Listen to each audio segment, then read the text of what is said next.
بسم الله الرحمن الرحيم.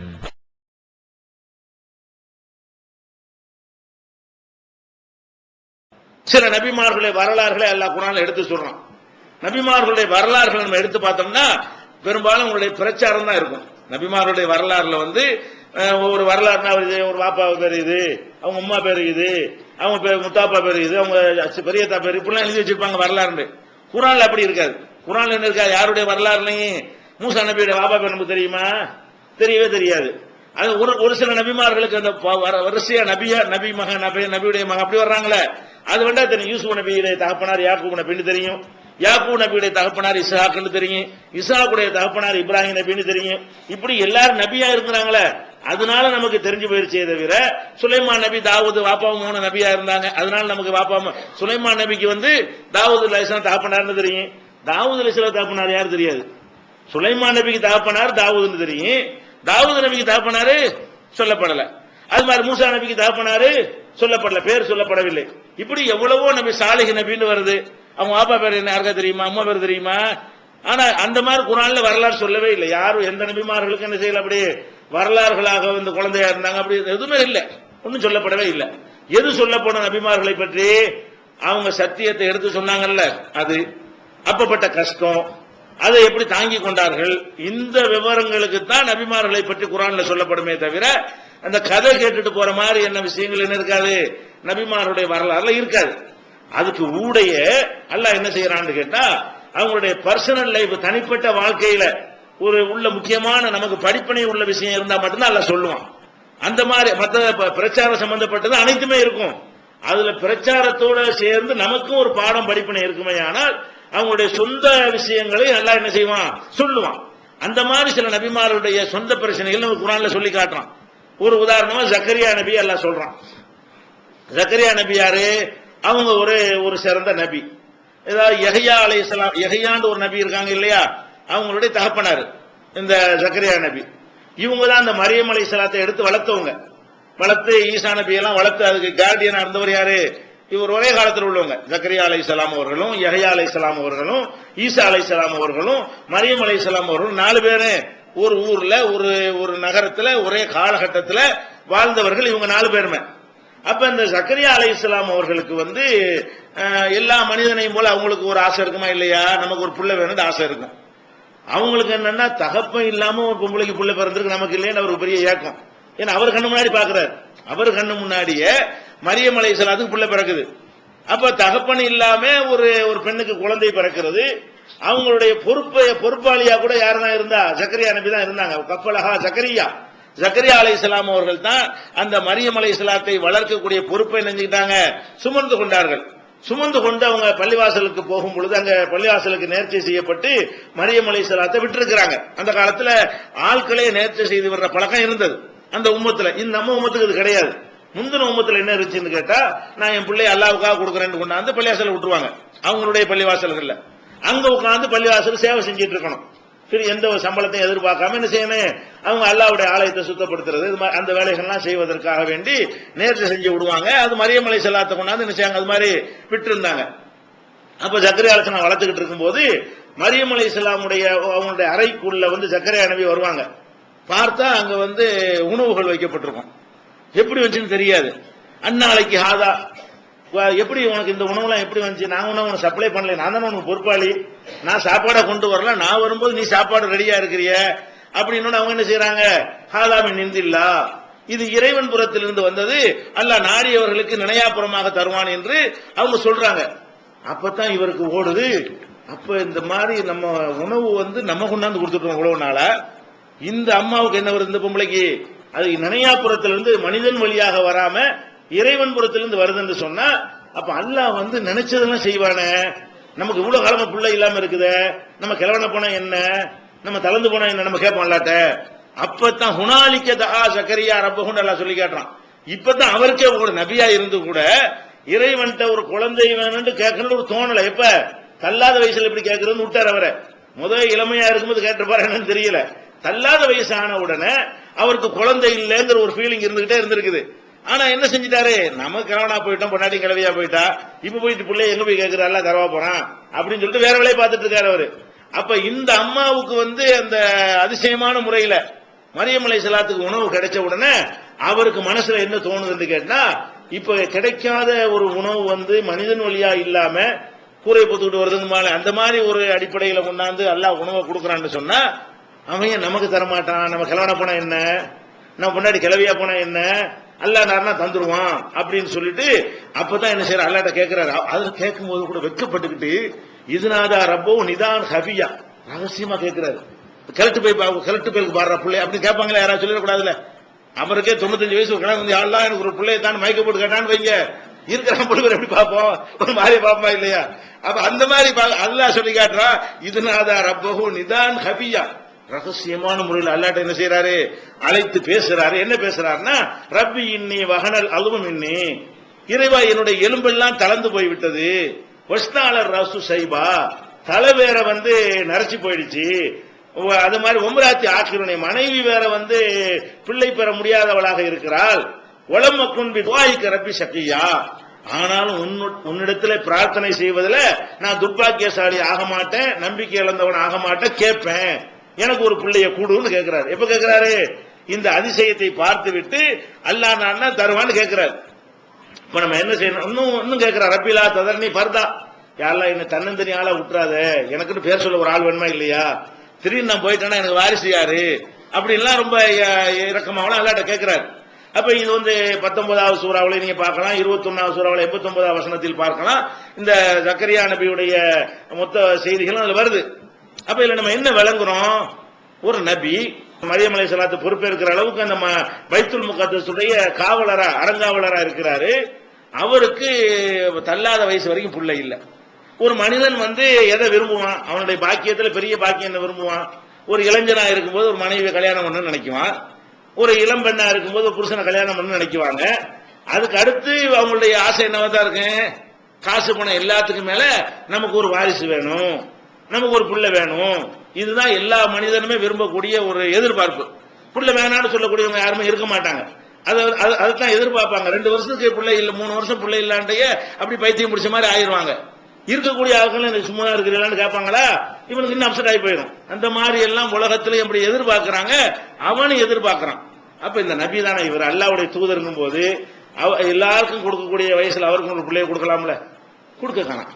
எப்ப வரைக்கும் கொடுக்கல, தள்ளாத வயசாயிடுச்சு, முடியெல்லாம் நரைச்சு போச்சு, எலும்புலாம் தளர்ந்து போச்சு, இனிமே பிள்ளையெல்லாம் பெற முடியாதுன்னு அவரே நினைச்சிட்டாரு, நம்பிக்கை இழந்துட்டாரு. அந்த மாதிரியான ஒரு நிலைக்கு வந்த பிறகு அவர் என்ன செய்யறாரு, அல்லாஹ்ட்ட கேட்கிறாரு. அல்லாஹ் என்ன செய்ய, கேட்கும் போது கூட அவருக்கு எந்த அளவுக்கு நம்பிக்கையில கேட்டவங்க சொல்லல. அல்லாஹ் கொடுத்துட்டான். என்ன சொல்றான், இன்னானு பஷிருக பி குலாமின் இஸ்முஹு யஹ்யா, யஹ்யாங்கிற பேர் உள்ள ஒரு குழந்தையை நான் உனக்கு தந்து விட்டேன். அல்லாஹ்வே பேர் வச்சு பிள்ளைய கொடுக்குறான். பொதுவா நம்ம பிள்ளைகள் நம்ம தான் பேர் வைப்போம்.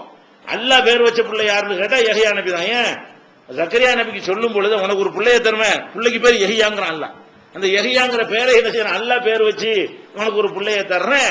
லம் நஜால் லஹு மின் கப்லு சமியா, இந்த பேரு இதுக்கு முன்னாடி யாருக்கும் வச்சது இல்ல, உலகத்துல இல்லாத பேரை தேர்ந்தெடுத்து எல்லாம் வைக்கிறான். அதிசயமான ஒரு பிள்ளைய கொடுக்கும் போது என்ன செய்யறான், அல்லாஹ் உனக்கு பிள்ளையும் தர்றேன், அந்த பிள்ளைக்கு பேர் யஹ்யா. இந்த யஹ்யாங்கிறது உலகம் தோன்றவர்களா இன்னைக்கு தேதி வரைக்கும் யஹ்யான்னு ஒரு பிள்ளை யாருமே இருந்தது இல்ல, யாரும் வைக்காத ஒரு பேரை செலக்ட் பண்ணி நான் என்ன செய்யறேன், உனக்கு இந்த பேரை வச்சு தர்றேன்னு சொல்லி அல்லாஹ் பிள்ளைய கொடுக்குறான். நற்செய்தி சொல்றான். அவருக்கு நம்ப இல்லை. இப்ப அவர் தான் கேட்டாரு, பிள்ளை வேணும் கேட்டாரு, அல்லாஹ் நினைச்சா தந்துருவான்னு நம்பிக்கையாவே இருந்தாரு. அவரு கேட்கிறாரு, யா அல்லாஹ் ரப்பி ஜல்லி ஆயா, எனக்கு புள்ள பெறுங்கிறியா, இது எப்ப 10 மாசம் கழிச்சு தெரிய போகுது, எனக்கு ஒரு அத்தாட்சியை கொடு, எனக்கு ஒரு அடையாளத்தை இப்பவே காட்டுங்கிறாரு. புள்ள கொடுத்தாச்சு, இப்ப உனக்கு புள்ள உண்டாக போகுதுன்னு அல்லாஹ் சொல்லிட்டான். அப்ப மனைவியுடைய கருவறையில இவருடைய குழந்தை உண்டாகி விட்டது எப்படி கண்டுபிடிக்க முடியும்? இந்த காலத்துல சில 1 மாசத்தோட கண்டுபிடிச்சிடலாம். அந்த காலத்துல அது மாதிரிலாம் என்ன செய்ய முடியாது, கண்டுபிடிக்க முடியாது.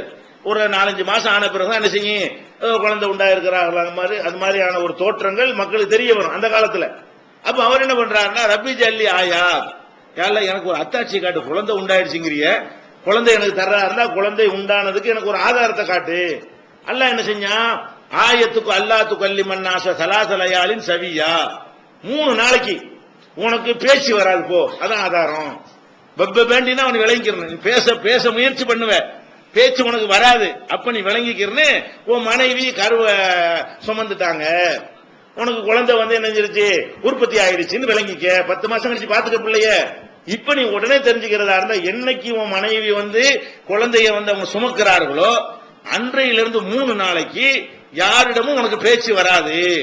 அல்லாட்ட பேசலாம், கல்லிமன் நாசன் எல்லாம் போட்டான். அப்படி மனிதர்கள்ட்ட உனக்கு பேச இயலாது. என்கிட்ட துவாவெல்லாம் செய்யலாம், அதுக்காக அந்த வார்த்தை எல்லாம் போடுறான். மனிதர்கள்ட்ட உனக்கு என்ன செய்யாது, பேச்சே வராது.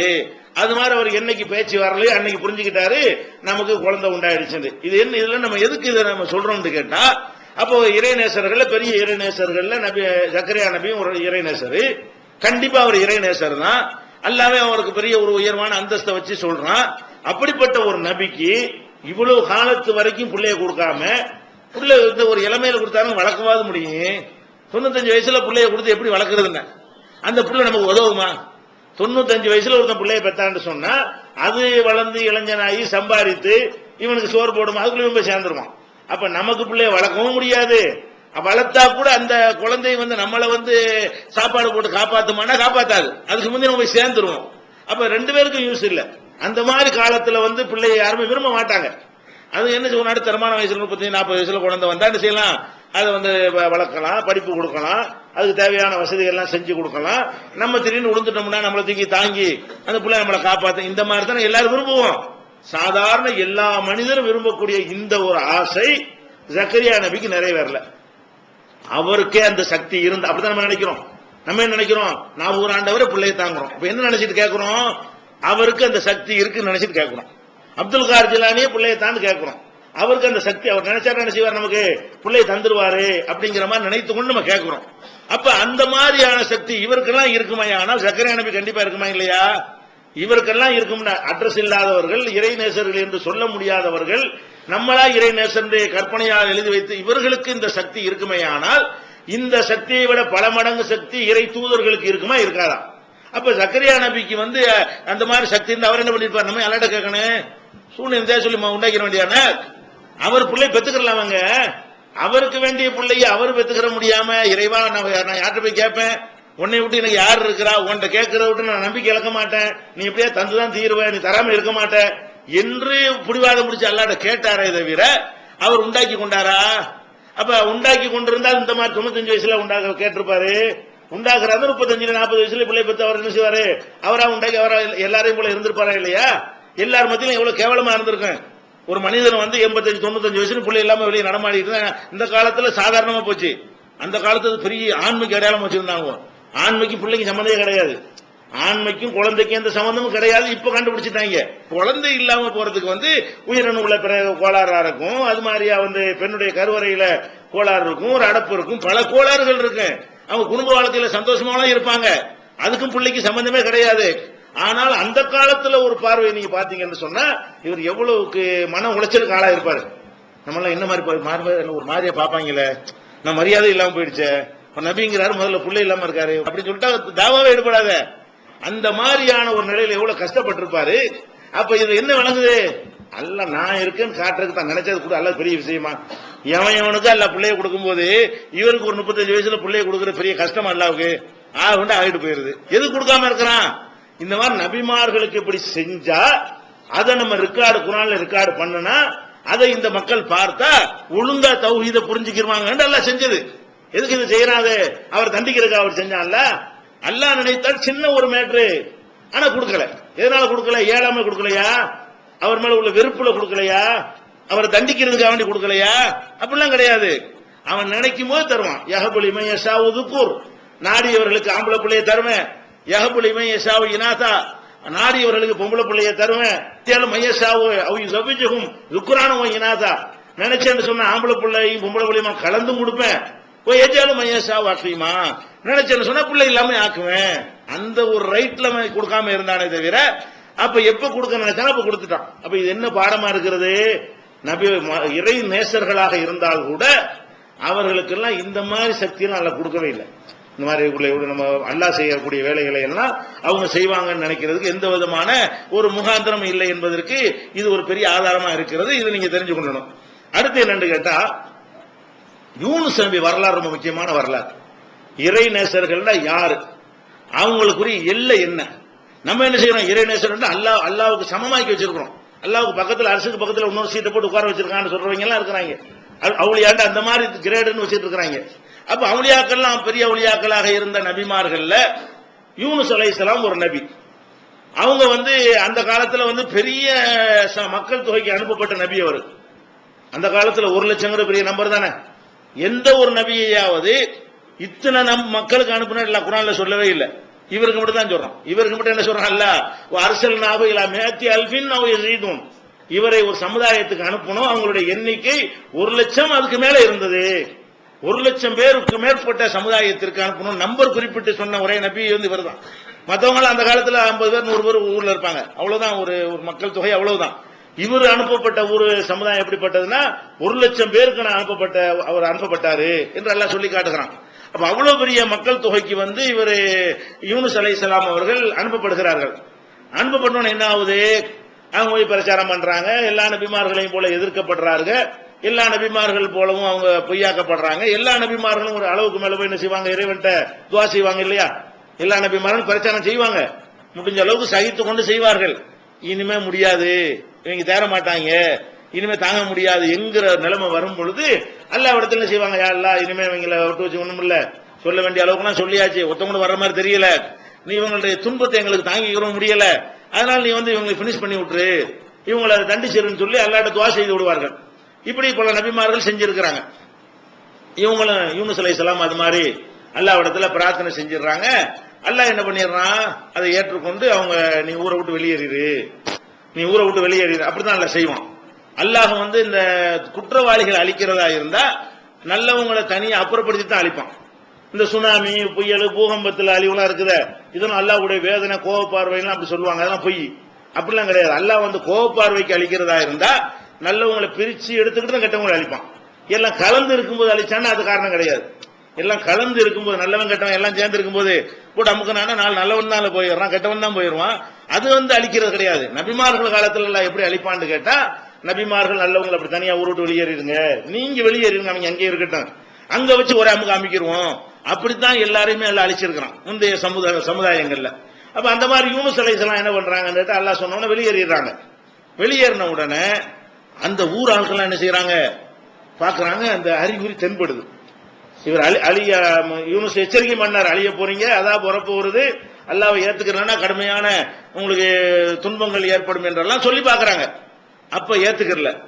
அவங்க ஊரை விட்டு போன பிறகு அந்த அதாபுகளுடைய அறிகுறி வரும்ல, என்னென்ன அறிகுறி நமக்கு தெரியல, வானத்துல மாற்றம் வந்திருக்கலாம், ஒரு அது மாதிரி சில அறிகுறிகள் அப்படி தென்பட்ட உடனே வித்தியாசமா என்னமோ இருக்குது, நம்ம அழிக்க போறாமல இருக்க, அல்ல அவர் சொன்ன கரெக்டாவது தெரியுது, யூனுஸ் சொல்ல நம்ம கேட்காம போயிட்டோமே, அவர் சொன்ன மாதிரியான அறிகுறி வருதுன்னு சொல்லி எல்லாரும் ஒட்டுமொத்தமா கூடி தௌபா செஞ்சு, அல்லாஹ் நான் உன்னை ஏத்துக்கிறோம், நீதான் இறைவன், யூனுஸுடைய போதனையை நாங்க புறக்கணிச்சதுக்காக எங்களை மன்னிச்சிருன்னு சொல்லி அவங்களும் நினைச்சிட்டாங்க. மன்னிப்பு கேட்ட உடனே அல்லாஹ் அதை அந்த அதாப நீக்கிறான். அதாபு போயிடுச்சு. ஏன்னா மன்னிப்பு கேட்டாம அப்புறம் எப்படி அழிக்கிறது? அவனை சம்பந்தப்பட்டவனே என்னை அழிக்காத அல்லாஹ் நான் தெரிஞ்சிட்டேன் என்று சொன்னானே அப்புறம் அழிக்க முடியாது. யூனுஸ் நபி போனாங்களா, அவங்க திரும்பி வர்றாங்க. எங்க வர்றாங்க? ஊருக்கு வர்றாங்க. என்ன நினைச்சிட்டு வர்றாங்க? எல்லாம் அழிஞ்சு நாசமா போய் கிடக்கு, அப்படிதான் நினைச்சு வர்றாங்க. எல்லாம் ஊர் அழிஞ்சிருக்கும், அல்ல அழிக்கிறதுக்கு தான் நம்ம வெளியே போய் சொன்னா, நம்ம இப்ப திரும்பி போனா என்னவா இருக்கேன், ஊர்ல எவனுமே இருக்க மாட்டான், நம்ம போய் ஊர்ல போய் ஒழுங்குபடுத்திட்டு உட்காந்து நல்லவங்க எல்லாம் உட்காந்துக்குருவோம் அப்படின்னு சொல்லி வந்தா இங்க ஜேஜேன்னு இருக்குது, ஊரு ஜேஜேன்னு விழா கோலமா இருக்குது. அப்ப அவருக்கு என்ன செய்யுது? அவருக்கு நம்ப முடியல, என்ன அல்ல தானே சொன்னான், நம்மள்ட்ட அழிக்கிறேன்னு சொன்னானே, அவன் நம்பி தானே போனோம், இங்க அவங்க ஜாலியா உட்காந்துட்டு இருக்காங்களே, நம்மகிட்ட கூட ஒரு இன்ஃபர்மேஷன் கூட அல்ல கொடுக்கலையே, அப்படி நினைக்கிறாரு. நினைச்சு நானா சொல்லல, இது அல்ல அப்படி சொல்றான். எப்படி சொல்றான்னு கேட்டா, இது முகாலிபன், இந்த மீன் வயிற்றில் பேர கூட எல்லாம் சொல்ல மாட்டேங்கிறான், இந்த மீன் வயிற்றில் இருந்தாரு, அவருடைய வரலாறை நினைத்துப்பார். அவர் என்ன செஞ்சாரு தெரியுமா? இது முகாலிபன், கோவித்து கொண்டு போனார், என்கிட்ட கோவிச்சுட்டு போறார். எல்லாம் சொல்றான், என்னிடத்துல நான் அவர் சொன்னதை நான் கேட்கலையா, அதனால அவர் என்ன செய்யறாரு? என் மேல கோவித்து கொண்டு போகிறார். அல்ல நக்தீர் அலைஹி, அவர் மீது நமக்கு சக்தி இல்லை என்று நினைத்துக் கொண்டார். கோவிச்சுட்டு எங்க போக வேண்டாம், கோவிச்சுட்டு நீ எங்க போனாலும் அது என்னுடைய இடம் தானே, இந்த ஊரை விட்டுட்டு வேற ஊருக்கு போயிட்டா அது வேற ஆளுடைய ராஜ்யமா, நீ வேற கிரகத்துக்கு போனா அது என்னுடைய ராஜ்யம் தானப்பா, என்னமோ எனக்கு சக்தி இல்லை நினைத்துக் கொண்டு என்னோட கோவித்துக் கொண்டு அவர் போகிறார். நான் என்ன பண்ண, நபின்னு பாப்பேனா? என்னிடத்துல இந்த மோதல் போக்கு கையாண்டு நான் பெருசா நீ பெருசாங்கிற அளவுக்கு வந்துட்டாங்கன்னு நான் விடுவேனா? நான் ஒண்ணு செய்யறாங்க இவர்கிட்ட கேட்டுதான் செய்யணுமா? இவர்கிட்ட ஆலோசனை பண்ணிக்கணுமா, நான் இவருக்கு இன்ஃபர்மேஷன் கொடுக்கணுமா, நான் நினைச்சேன்னா என்ன வேணாலும் செய்வேன். இதை ஒத்துக்கிறவன் தான் மனிதன். நபி முக்கியமா அதை ஒத்தாவணும். இவர் அது மாதிரி நடக்கலன்னு நல்லா கோவப்பட்டு என்ன செய்யறான், அது சொல்லி காட்டுறான். ஃபனாதா ஃபில் ظுலுமாத்தி அல்லா இலாஹ இல்லா அன்த சுப்ஹானக இன்னி குன்து மினல் ஸாலிமீன். கோச்சிட்டு போனாரா, எனக்கு ஒண்ணு இயலாதுன்னு நினைச்சாரா, அவரை கொண்டு இருள்கள்ல கொண்டு வைத்து லா இலாஹ இல்லா அன்த சுப்ஹானக இன்னி குன்து மினல் ஸாலிமீன் சொல்ல வச்சுட்டேன்.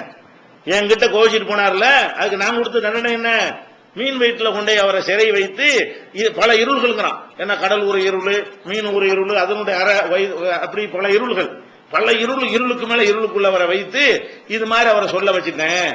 21வது சூறாவுல 87வது வசனத்தில் அல்லாஹ் இதை சொல்லி காட்டுகிறான்.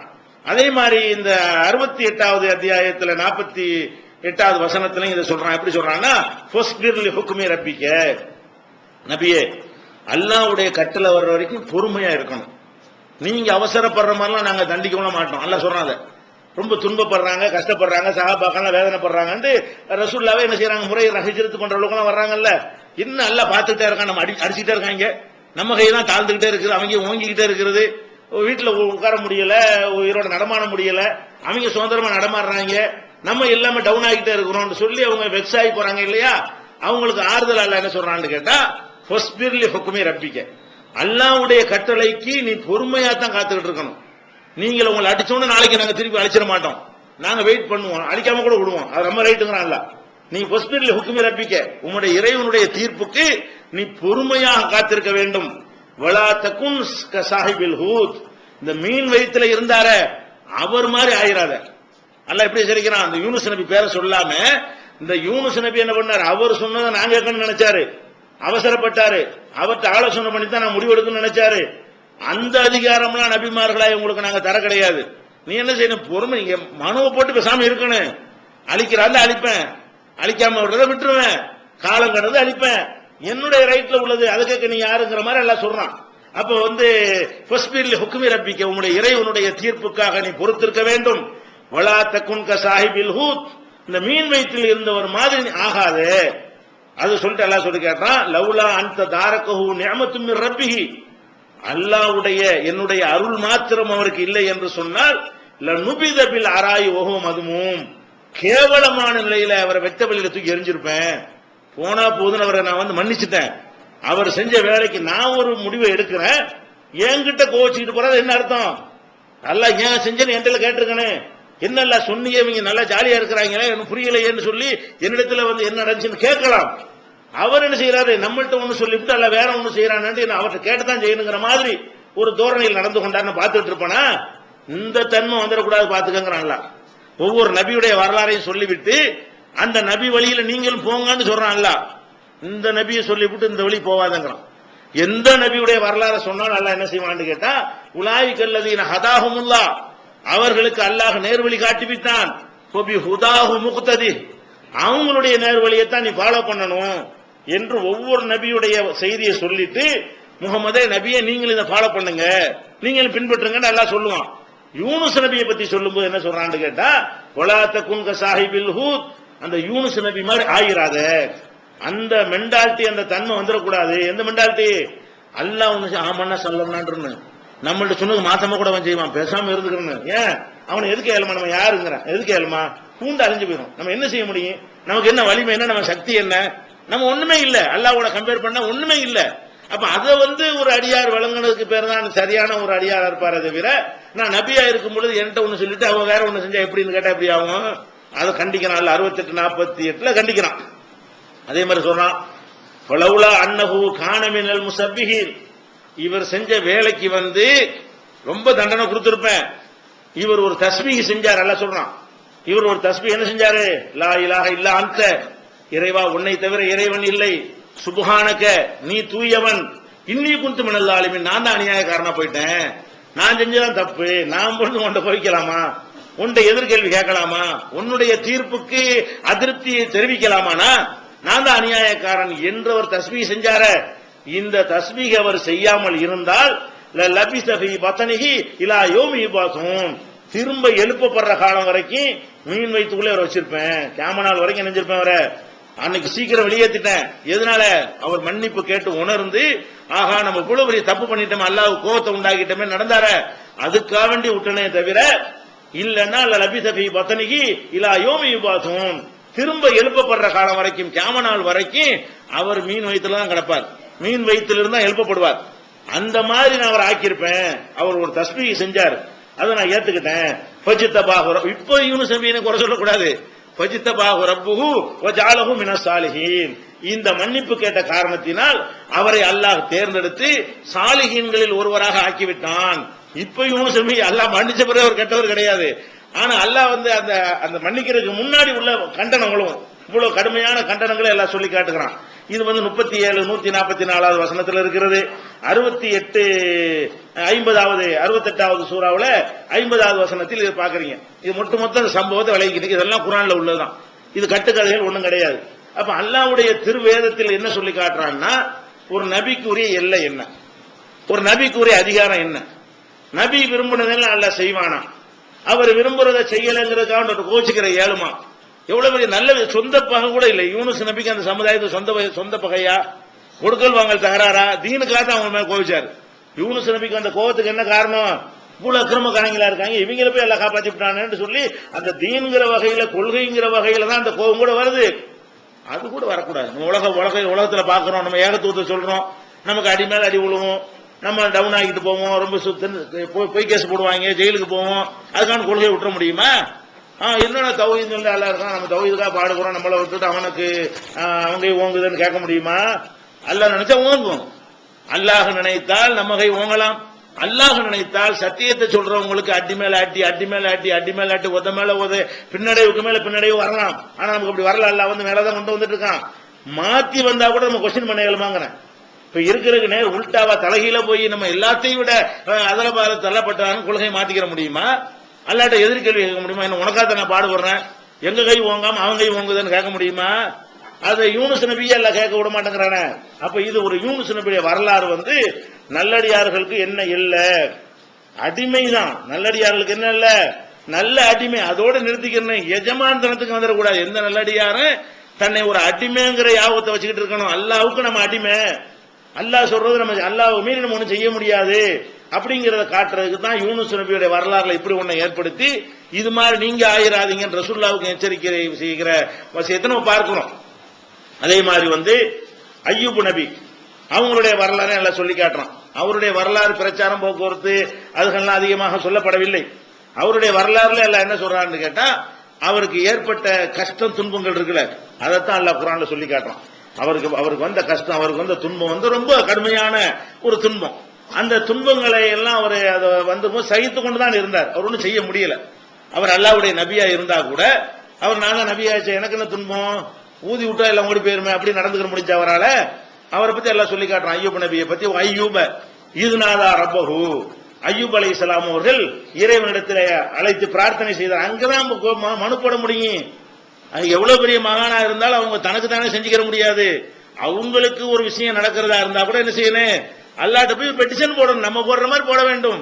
நம்ம இதை ஏத்துக்கிட்டு அவர் இதை ஏத்துக்கிறாம கூட விட்டுருவான், அவர் இதை ஏத்துக்கிட்டு நம்ம இதை ஏத்துக்கிறாம கூட விட்டுருவான். அவன்கிட்ட பெட்டிஷன் அங்கதான் போடணும். அய்யூப் நபி அவர்கள் என்ன செய்யறாங்கன்னா, இதுநாதா ரப்பஹு, ரப்பிடத்திலே பிரார்த்தனை செய்கிறார்கள். அன்னி மஸ்ஸனியல் துர்ரு, யா அல்லாஹ் எனக்கு பெரிய துன்பம் ஏற்பட்டு விட்டது, தாங்க முடியாத துன்பத்திற்கு நான் உள்ளாகி இருக்கிறேன். அந்த அர்ஹமுர் ராஹிமீன், நீயோ கருணையாளர்களுக்கெல்லாம் கருணையாளனா இருக்கிற. ரொம்ப ரொம்ப வட்டுருக்கமான ஒரு பிரார்த்தனை இது. யா அல்லாஹ் எனக்கு பயங்கரமான கஷ்டம் ஏற்பட்டுருச்சு, ஆனா நீயோ கருணையாளர்களுக்கெல்லாம் கருணையாளனா இருக்கிற, கொஞ்சம் பார்த்து ஏதாவது பண்ணு இந்த கெஞ்சிறார். அவருடைய பிரார்த்தனை நம்ம ஏற்றுக்கொண்டு அவருக்கு இருந்த துன்பத்தை என்ன செஞ்சோம், அதை நீக்கணும். ஆகும், அவருடைய குடும்பத்தினரை அவருக்கு நம்ம கொடுத்தோம். குடும்பம் எல்லாம் போய் நாசமா இருக்கு. கொடுத்தோம்னா அர்த்தம் அவருடைய குடும்பத்தாரையும் அவருக்கு நம்ம ஒப்படைத்தோம். மிசிலகும் ஆகும், அந்த குடும்பத்தார் எவ்வளவு பேர் இருந்தாங்களோ அதே மாதிரி இன்னொரு நம்பரை அவருக்கு என்ன செஞ்சோம், அது போன்ற இன்னொரு மடங்கையும் கொடுத்தோம். ரஹமத்தம் இந்தினா, நம்முடைய பேரருள் காரணமாக நாம் இப்படி செய்தோம். ஒதுக்கிறாலில் ஆபிதீன், இறைவனை வணங்கக்கூடியவர்களுக்கு ஒரு அறிவுரைக்காக பாடம் படிப்பனையும் பெற வேண்டும் என்பதற்காகவும் இதை அவருக்கு கொடுத்தோம். அப்ப எவ்வளவுக்கு துன்பங்கள் வந்தாலும் அவர்கள் நீக்கிக் கொள்ள முடியாதுன்னு ஒரு பாடம் இருக்குதான். எதுக்கு இதை செஞ்சோம்னா, அய்யூப் நபியை தண்டிக்கிறதுக்கு இதை செய்யல, அவர் மேல கோப பார்வையில ஒண்ணும் செய்யல, அவர் எந்த ஒரு ஃபால்ட்டும் இருந்ததாக அல்லாஹ் ஒரு ரசூல் நமக்கு சொல்லி தரவும் இல்ல. அவர் எதுக்கு சோதிச்சோன்னு கேட்டா அல்லாஹ் என்ன சொல்றான்னு கேட்டா, திக்ராலில் ஆபிதீன், இறைவனை மாத்திரம் வணங்கக்கூடியவர்கள் இருக்காங்க இல்லையா, அவங்களுக்கு இதுல ஒரு பாடம் இருக்குது. என்ன பாடம்? நமக்கு நோய் வந்தால் அது அவன் தான் நீக்க முடியும். எந்த மகானும் எந்த பெரியாரும் அவர்களுக்கு ஏற்பட்ட நோய் அவங்களே நீக்கிக் கொள்ள முடியாது. அப்ப நம்ம அய்யூப் நபி பண்ண நோய்க்கெல்லாம் அவளியாட்ட கேட்கறாங்களா இல்லையா? நோய் வந்து விட்டதுன்றா வயிற்று வலி, தலைவலி, காய்ச்சல் எல்லாம் என்ன செய்யறாங்க, அதுக்கு எதுக்குன்னே தர்காக்களை வச்சு இருக்கிறாங்க, ஆபரேஷன் பண்ணுவாங்கிறாங்க, நோயாளிகளுடைய கூட கட்டி வைக்கிறாங்க, அவளியா கனவுல வந்தாரு, ஆபரேஷன் பண்ணாரு, ரத்த கரையெல்லாம் அப்படின்லாம் கதையெல்லாம் விடுறாங்க. அப்படின்னா என்ன அர்த்தம்? செத்து போன ஆளுக்கு வந்து இந்த மாதிரி எல்லா நோய்களையும் குணமாக்கக்கூடிய ஒரு டிபார்ட்மெண்ட் அவங்க வச்சிருக்கிறாங்க அப்படி நினைக்கிறார்கள். இப்படி இருக்குமே ஆனால் இந்த ஏர்வாடியில் நடக்கிற மாதிரி நாகூர்ல நடக்குன்னு சொல்றாங்களே, இது மாதிரி உண்மையாக இருந்தால் இவருக்கு இருந்திருக்குமா இல்லையா? அவங்க நல்லடியாரா இல்லைன்னு நமக்கு தெரியாது. அய்யூப் நபி நல்லடியாரா இல்லையா? கன்ஃபார்ம் நல்லடியார். அல்லாஹ்வுடைய நபிங்கும் போது நல்லடியார். அப்ப அல்லாஹ்வுடைய நபியாக இருந்து நல்லடியாரா இருந்திருக்கும் பொழுது அந்த நல்லடியார் வந்து இவ்வளவு நோய், குடும்பம் எல்லாம் போய் குடும்பம்லாம் விட்டு ஓடி போயிட்டாங்கன்னு விளங்குது. இவர் நோயை தாங்க முடியாம கொண்டாட்டி பிள்ளைலாம் விட்டு ஓடி போச்சு, இவர் வேணாம்ட்டாதான் திருப்பி கொடுத்தவங்க நல்லா குணமானவனும் சேர்ந்துக்கிட்டாங்கன்னு சொல்றான்ல. அப்ப இவரை வெறுத்து ஒதுக்கி எல்லாரும் ஓடி போற அளவுக்கு என்ன செஞ்சாங்க? அவ்வளவு கடும் நோய்க்கு ஒருத்தர் உள்ளாகும் பொழுது அவருக்கு சொந்த சக்தி இருந்திருந்தா என்ன செஞ்சிருப்பாரு? இந்த நோய் வந்தவனையே தன்னால போக்கிருக்கலாமே, கொண்டாட்டி பிள்ளைலாம் போகாம காப்பாத்திருக்கலாமே, சிரமப்பட்டிருக்க வேண்டியது இல்லையே. அவ்வளவு கஷ்டம், அவ்வளவு சிரமத்தையும் பட வச்சு அல்லாஹ் ஒரு மெசேஜ் நம்ம வைக்கிறான். என்ன மெசேஜ்? எந்த மகானு யாருக்கும் அந்த பவர்லாம் நான் கொடுக்க கிடையாது. நோயை கொடுத்துட்டேன்னா என்கிட்ட கெஞ்சணும், நானா போக்குனா உண்டே தவிர அவர் மகான் என்கிற காரணத்துக்காக அவரை போக்கிக் கொள்ள முடியாது. அவருக்கு வந்ததை அவர் போக்கிக் கொள்ள முடியாது என்றால் உனக்கு வந்தது எப்படி போக்குவாரு? இதான் ஒரு பேசிக். இது ஒரு படிப்பினைக்கு செஞ்சாங்க. நமக்கு படிப்பினைக்காக வேண்டி அவருக்கு அந்த நோயை கொடுத்து என்ன செய்யறான்? அல்ல பெரிய பேரருள் புரிந்திருக்கிறான். அந்த சம்பவத்தை படிச்ச பிறகு எப்படி ஒருத்தமைய நாகூரார வயிற்றுவலியை போக்குங்க, அந்த அவளியாவை எனக்கு தலைவலியை போக்குன்னு எப்படி கேட்பான்? அப்படி கேட்க முடியும்?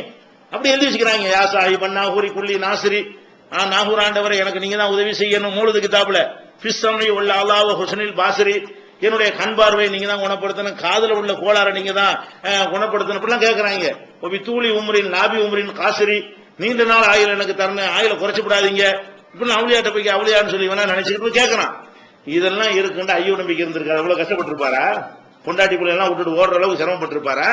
அப்ப அல்லாஹ் தான் அனைத்தையும் செய்கிறான் என்பதற்கு தான் இந்த நபிமார்கள் எல்லாம் ஒரு சோதனை களமாக்கி நம்ம முன்னாடி நிப்பாட்டுக்கிறான். அதே மாதிரி வந்து நபிமார்கள்ல ஈசா நபி எடுத்துக்கிறங்க. ஈசா நபி வந்து இந்த நபிமார்களை எல்லாம் விட ஒரு அதிசயங்கள் கூட உள்ளவர். அற்புதங்களை எடுத்துக்கொண்டாலும் அவற்றிலிருந்து நடந்த அற்புதங்கள் ரொம்ப ஜாஸ்தியா இருக்கிறது. குர்ஆன்ல நீங்க எடுத்து பாத்தீங்கன்னா ஈசா நபியின் மூலம் நிகழ்ந்த அற்புதங்கள் வந்து ரொம்ப அதிகமாக இருப்பதை நீங்கள் பார்க்கலாம். எந்த அளவுக்கு அவரை பற்றி எல்லாம் சொல்லும் என்ன செய்யறாங்கன்னா, ரூஹுல் குதுஸ் பரிசுத்த ஆவியை கொண்டு ஜிப்ரீல் அலைஹிஸ்ஸலாத்தை கொண்டு அவரை பலப்படுத்தினோம். அவர் எங்க போனாலும் அவர் கூட யார் இருப்பா? ஜிப்ரீல் அலைஹிஸ்ஸலாம் பரிசுத்த ஆவி என்று சொல்லக்கூடிய ஜிப்ரீல் அலைஹிஸ்ஸலாம் அவர்கள் கூடவே இருப்பார்கள். அப்படிங்கிற ஒரு தகுதி அவருக்கு எல்லாம் கொடுத்திருக்கிறான். இது 2வது அத்தியாயத்தில் 87, 2வது அத்தியாயத்தில் 253 ஆகிய இடங்களில் எல்லாம் சொல்லி காட்டுகிறான். அதே மாதிரி அவர் வந்து தொட்டிலேயே பிறந்தவன பேசினார். பிறந்தவள பேசுறதுங்கிற யாரா பேச முடியுமா? மனிதன் வந்து முழுமை பெற்றவன் பிறக்கிறது இல்லை, மிருகங்கள் தான் முழுமையாய் போய் பிறக்கிறது. மனிதர்கள் வந்து முழுமை அடைந்து பிறப்பது கிடையாது. முழுமை அடைந்து பிறந்தா பொம்பளை செத்து போயிருவா. முழுமை அடைகிறது என்ன செய்யணும்? பல்லுகள்லாம் முளைச்சி காலில் ஸ்டடி ஆகி பிறந்தோம்னா தாங்க முடியுமா? நம்மளுக்கு முக்கா அளவோடு அல்ல வெளியேற்றினான். நம்மள முக்கா அளவோட வெளியே ஆடுலாம் குட்டி போட்டு நடக்குது, ஓடுது. மனுஷன் என்ன செய்ய முடியல? ஓட முடியல, ஆட முடியல. அப்ப அல்லாஹ் என்ன செய்யறான்டா, நம்மள வந்து முக்கால் படைப்பாகத்தான் வெளியேற்றுறானே தவிர முக்காவாசி வயிற்றுலையும் காவாசி வெளியிலையும் தான் வளர்றோம். வளர்ந்துதான் நடக்கிறதுக்கெல்லாம் ட்ரைனிங் எடுக்கிறோம். அப்ப இந்த தொட்டில பேசுறது என்ன முடியுமா? பிறந்த உடனே பேச முடியுமா? பேசுறதுக்காக வேண்டி பல ட்ரைனிங்கள் எடுத்து தக்கான்னு சொல்லி அப்புறம் என்ன செய்வோம்? நம்ம பேச்சு பயிற்சி எடுப்போம். ஈசா நபி அவர்கள் குழந்தையில பேசினார்கள் என்று 3வது சூறாவுல 46வது வசனத்தில் சொல்லுகிறான்.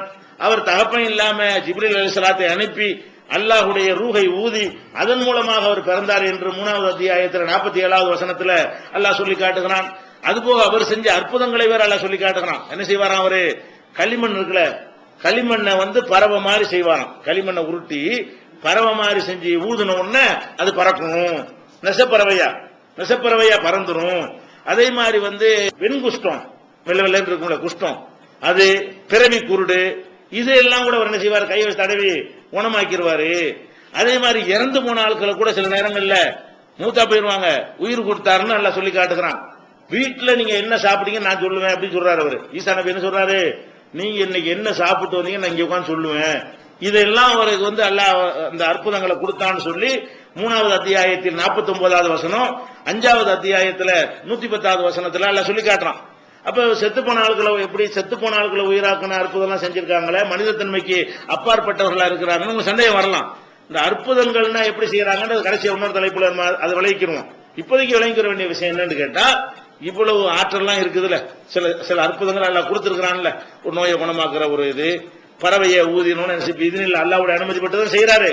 அல்லாவுடைய அனுமதி பெற்று இதெல்லாம் செய்யக்கூடிய ஒரு ஆற்றல் எல்லாம் கொடுத்தானே, அவரை போய் அல்லாவுடைய இடத்துலயோ கடவுள் இடத்துல வைத்துக் கொண்டா அல்லாஹ் ஒத்துக்குருவானா? ஒத்துக்கிற மாட்டான்.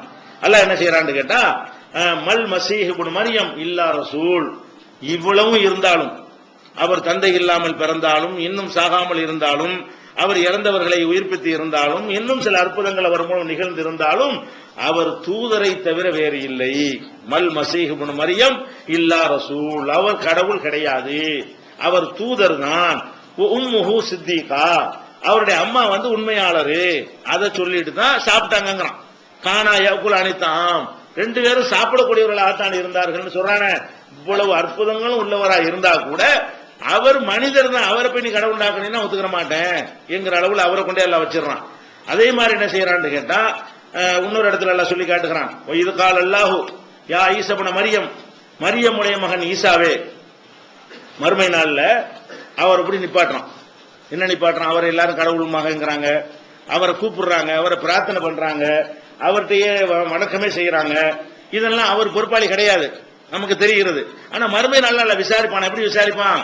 யா ஈசா இப்னு மரியம், மரியமுடைய மகன் ஈசாவே, அந்த குல்தலின் நாஸ், நீ தான் மனிதர்களுக்கு சொன்னியா, இத்தஹிதுனி வ உம்மிய இலாஹைனி மின் துனில்லா, என்னையும் என்னுடைய தாயாரையும் கடவுள் ஆக்கிக்கிறங்க நீ தான் சொன்னியா? உன்னைய கடவுளுங்கிறாங்க, உங்க அம்மாவை கடவுளுங்கிறாங்க, இது நீ தான் சொல்லி கொடுத்தியா அப்படின்னு என்ன செய்வாரு? அல்லாஹ் ஈசா நபியை கேட்குவான். ஈசா நபி என்ன செய்வாங்க? சுப்ஹானக யா அல்லாஹ், நீ தான் குறைகளுக்கு அப்பாற்பட்டவன், நான் குறை உள்ளவன் அப்படின்னு சொல்லிவிட்டு, மாய கூனுலி அந்நகூல மாலை சலீபி ஹக்கின், எனக்கு தகுதி இல்லாத ஒன்றை நான் எப்படி அல்லாஹ் சொல்லுவேன்? என்னை வணங்க நான் எப்படி சொல்லுவேன்? எனக்கு என்ன தகுதி இருக்கு? நான் ஒரு படைப்பு, நான் ஒரு மனுஷன். ஒன்னு அற்புதம் செஞ்சா நீ சொன்னீங்க, நீ கொடுத்த நேரத்தில் நான் செஞ்சு காட்டியிருப்பேன், அதை கொடுக்காட்டி என்னால ஒன்னும் செய்ய முடியாது. இந்த மாதிரி உள்ள ஒருத்தன் என்னை வணங்க நான் சொல்லியிருப்பேன் அல்லாஹ்? நான் சொல்லவே கிடையாது, எனக்கு தகுதியே கிடையாது. இன்குந்து குல்துஹு ஃபகத் அலிம்தஹு, நான் சொல்லி இருந்தா உனக்கே தெரியுமே, கேட்கவா செய்யணும்? நான் போய் மக்கள்கிட்ட என்னை வணங்குங்க நான் சொல்லி இருந்தேனையானால், அதான் அவ்வளவு ரெக்கார்டு வச்சுக்கிறியா, இந்த பக்கம் 2 மலக்க வச்சு ரெக்கார்ட் பண்ற, அதுக்கப்புறம் ஒரு கழுத்துல வேற ஒரு ரெக்கார்ட் பண்ணி வச்சுட்டு இருக்கிற, எல்லாம் எழுத்து மூலமா ஆகிட்டு இருக்க, அம்பட்டுமே உனக்கு தெரியுமே, நேரடியாக வேற பார்த்துட்டு இருக்கிற. அப்ப இன்குந்து குல்துஹு ஃபகத் அலிம்தஹு, நான் சொல்லி இருந்தா உனக்கே தெரியுமே. தாலமு மாஃபி நப்சி வலாலும் மாஃபி நப்சிக்க, என் மனசுல உள்ளது உனக்கு தெரியும்ல, உன் மனசுல உள்ள எனக்கு தெரியாது. நீ எது கேட்கறன்னு தெரியல, நான் சொல்றதுன்னு தெரியுது, நீ என்ன எப்படி கேட்கிற, என்ன எடுத்து கேட்கறதுக்கு புரியல எல்லாரும் சொல்லிடுவாரு. அவர் அந்த அவர் குற்றவாளி கூண்ட நிப்பாட்டி எல்லாம் விசாரிக்கிறது எதுக்காக வேண்டி? எல்லாரும் இந்த அற்புதங்கள்லாம் செஞ்சதுனால அவர் கடவுள் தன்மை வந்துருச்சுன்னு நினைக்கிறாங்களே, அந்த மக்களுக்கு சம்மட்டி அடி கொடுப்பதற்காகத்தான் நிப்பாட்டி வச்சு அவரையே அழுது புலம்பி எல்லாம் நான் செய்யலன்னு விளவளத்து போய் அவர் பின்வாங்கக்கூடிய காட்சியை ஏற்படுத்துகிறான். அப்ப என்ன வழங்குது? மனுஷங்கிற லிமிட்டை தாண்ட இயலாது என்பதற்கு உதாரணமாக ஈசா நபியும் அல்லாஹ் எடுத்து காட்டுகிறான். அதுக்கு விட நபிமார்களே அல்லாஹ் ரொம்ப குர்ஆன்ல புகழ்ந்து சொல்லக்கூடிய ஒரு ஆள் இப்ராஹிம் நபிக்கு தெரியும். அவங்கள தான் அல்லாஹ் ரொம்ப ரொம்ப ரொம்ப உயர்ந்த இடத்தில் வைத்து என்ன செய்யறான்? ஹலீலுங்கிறான். இத்தகதல்லாஹு இப்ராஹிம ஹலீலா, இப்ராஹிமை உற்ற நண்பர், ஃப்ரெண்ட் ஆக்கிட்டேங்கிறான். அல்லாஹ்வுக்கு மனுஷன் ஃப்ரெண்ட் ஆக முடியுமா? அந்தந்த ஜாதியில தான், இனத்துல தான் ஃப்ரெண்ட் வருவாங்க. மனுஷனுக்கு ஆடு மாடு கழுதை ஃப்ரெண்ட் ஆகுமா? ஆகாது. மனுஷனுக்கு மனுஷன் தான், ஆட்டுக்கு ஆடு, நண்பர்கள் அப்படிதான் வர முடியும். ஆனா அல்லாஹ்வுக்கு மனுஷன் ஃப்ரெண்ட் ஆக முடியுமா? அல்லாஹ் என்ன சொன்னா, ஒட்டுமொத்த மக்கள்ல இந்த ஒரு ஆளை மட்டும் தேர்ந்தெடுத்து இவரை நான் நண்பன் ஆக்கிக்கிட்டேன். இத்தகதல்லாஹு இப்ராஹிம ஹலீலா, ஒட்டுமொத்த மக்கள்லயே இப்ராஹிம் எனக்கு நண்பரு என்று அல்லாஹ் பாராட்டுகிறான். அந்த இப்ராஹிம் அலைஹிஸ்ஸலாம் எத்தனை விஷயங்கள் விரும்பினாங்க, அல்லாஹ் கொடுத்தானா பாருங்க. அல்லாஹ் சொல்லி காட்டுறான், இதிப்தலா இப்ராஹிம் ரப்புஹு பி கலிமாத்தின் ஃபதம்மஹுன்ன, இப்ராஹீமை பலவிதமான கட்டளைகளை போட்டு அல்லாஹ் சோதித்தான். அத்தனையிலும் அவர் தேறினார். பல சோதனைகளை போடுறான். ஒன்னுல கூட புள்ளை அறுக்க சொல்றது உச்சகட்டமான சோதனை. அதை விட பல சோதனைகள் அவருக்கு அல்லாஹ் கொடுத்திருக்கிறான். அனைத்து சோதனைகளையும் அவர் செஞ்சாரு, தேறினாரு. தேர்னோன்னு அவர் என்ன செய்யறார், அல்லாஹ் என்ன சொல்றான்னு கேட்டா, நீ நல்லா தேறிட்ட, அதனால இன்னி ஜாயிலுக்கல் இன்னாசி இமாமா, மனித குலத்துக்கு உன்னை இமாம் ஆக்கிட்டேன். ஒட்டுமொத்த மனித குலத்துக்கு இனிமே நீ தான் தலைவர். நமக்கெல்லாம் ஏகத்துவ இமாம் யாரு? இப்ராஹிம் அலைஹிஸ்ஸலாம் தான். இந்த தௌஹீதுக்காக வேண்டி, ஏகத்துவ கொள்கைக்காக வேண்டி நமக்கு அல்லாஹ் நியமித்து தந்திருக்கிற இமாம் யாருன்னா யாரு? அபு ஹனீஃபா ஷாஃபி இமாம்ங்கறாங்க. நமக்கு இமாம் யாரு? அல்லாஹ் என்ன சொல்றான், இன்னி ஜாயிலுக்கல் இன்னாசி இமாமா, மனித குலத்துக்கு இமாமே அவர் தான். நமக்கு இமாம் யாரு?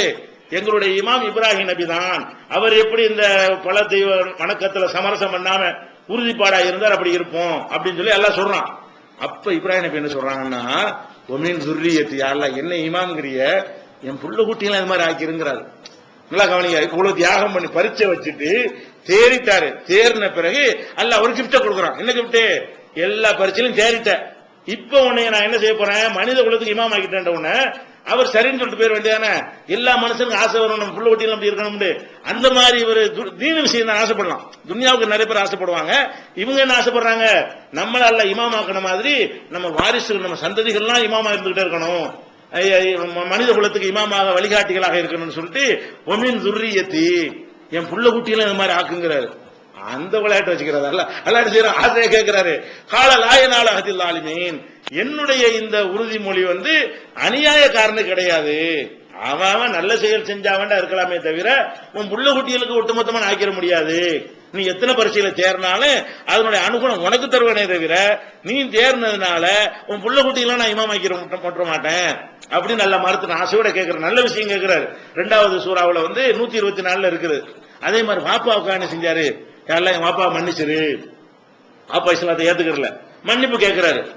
ஆனா அல்லாஹ் எனக்கு கண்டிச்சு, யாருக்கு நீ மன்னிப்பு கேட்கிற? என்னை ஏத்துக்கிறாத ஒரு ஆளுக்கு நீ மன்னிப்பு கேட்பியா? நீ கலீலா இருக்கலாம், நீ உற்ற நண்பரா இருக்கலாம், நான் போட்ட எல்லையை தாண்டிட்டு போய் நீ மன்னிப்பு கேட்டேன்னா என்ன அர்த்தம்? நான் மன்னிக்க மாட்டேன்னு வச்சிருக்கிறேன், அதை போய் மன்னின்னு கேட்ட நீ சொல்ல கேட்பானா? அப்படின்னு சொன்ன அவர் அரண்டு போய் யாரெல்லாம் தெரியாம சொல்லிட்டேன். அல்லாஹ் அதை சொல்லி காட்டுறான். ஒமாக்கான இஸ்திக்பார் இப்ராஹிம் அலி அபி, இப்ராஹிம் தகப்பனாருக்கு மன்னிப்பு கேட்டாரு, அது இல்லா அம்மோயிதத்தின் வாதகா ஐயாவு, ஒரு வாக்குறுதி கொடுத்து விட்டார், அதன் அடிப்படையிலே அவர் கேட்டு விட்டார். பலம்மா தபையனலகு அன்னஹு அது இல்லா, அவர் அல்லாஹ்வுடைய எதிரி என்று தெரிந்த பிறகு தபர்ரா மின்ஹு, வாபஸ் வாங்கிட்டார். யா அல்லாஹ், எங்க வாப்பாக்கு மன்னிப்பு கேட்டேன், வாபஸ் வாங்கிட்டேன், இனிமே கேட்க மாட்டேன். அப்ப தகப்பனாருக்கா மன்னிப்பு கேட்கிறது ஒரு பெரிய விஷயமா? ஆனா அங்க அல்லாஹ் என்ன செய்யறான், உற்ற நண்பரா இருந்தாலும் நான் ஒரு ரூல் போட்டிருக்கிறேன், அதுக்குள்ள அடிமையான தான் நீங்க பேசணும். உங்க விருப்பத்தை எல்லாம் நிறைவேற்ற முடியாது, உங்க புள்ள குட்டியெல்லாம் நல்லவனாக்க முடியாது, உங்க வாப்பாவெல்லாம் மன்னிச்சிட முடியாது. அவர் போய் நல்லவரா இருக்க சொல்லுங்க, அவர் ஒழுங்கான கொள்கைக்கு வர சொல்லுங்க, அவரை கேட்க சொல்லுங்க. நீங்க அவருக்காக கட்டுறாங்க தருவமானு எல்லாம் என்ன செய்யறான், அப்படி கண்டிக்கிறான். 9வது சூறாவுல 114வது இருக்கிறது. நபிமார்களில் எல்லாம் தலை சிறந்த நபியாக திருமறை குர்ஆனிலே சொல்லப்படுகின்ற இப்ராஹிம் அலைஹிஸ்ஸலாத்து வஸலாம் அவங்களுடைய ஒரு ஆசையை கூட அல்லாஹ் நிறைவேற்றல என்பதை நம்ம பார்த்தோம். அந்த இப்ராஹிம் அலைஹிஸ்ஸலாம் அவர்களுக்கு 2 ஆண் குழந்தைகள் இருந்து நம்ம எல்லாருக்கும் தெரியும். அவங்களுக்கு இஸ்மாயில் என்று ஒரு மகன், இஸ்ஹாக் என்று ஒரு மகன் இருந்ததை நம்ம எல்லாரும் அறிந்து வைத்திருக்கிறோம். அது திருக்குர்ஆன்ல இருக்குது. இந்த 2 மகன்களும் அவங்களுக்கு எந்த வயசுல அல்லாஹ் கொடுத்தான்? இந்த 2 மகன்கள் புதல்வர்கள் இருந்தது நமக்கு தெரியும். இந்த 2 புதல்வர்களையுமே அல்லாஹ் என்ன வயசுல உங்களுக்கு கொடுக்கறான்னு கேட்டா, தள்ளாத வயசுல, இனிமேல் இவருக்கு குழந்தை பெறாது என்று நினைக்கிற வரைக்கும் அவருக்கு பிள்ளையை கொடுக்கவே இல்லை. அவ்வளவு நேசரு, அல்லாஹ்வுடைய கலீல், உற்ற நண்பரு, எல்லா பரீட்சைகளையும் தேறியவர், அவருடைய ஒவ்வொரு செயலையும் நம்ம மார்க்கத்தில் நமக்கு சட்டமாக்கி வைத்திருக்கிறோம். அவருடைய வாழ்க்கையில் நடந்த ஒவ்வொரு சம்பவங்களையும், ஹஜ்ஜுடைய கடமைகளையும் மற்ற கடமைகளையும் நமக்கு அல்லாஹ் ஆக்கி வச்சிருக்கான். அவ்வளவு பெரிய உயர்ந்த இடத்துல இருந்தா கூட அவங்களுக்கு அல்லாஹ் எப்ப குழந்தையை கொடுக்கறான்?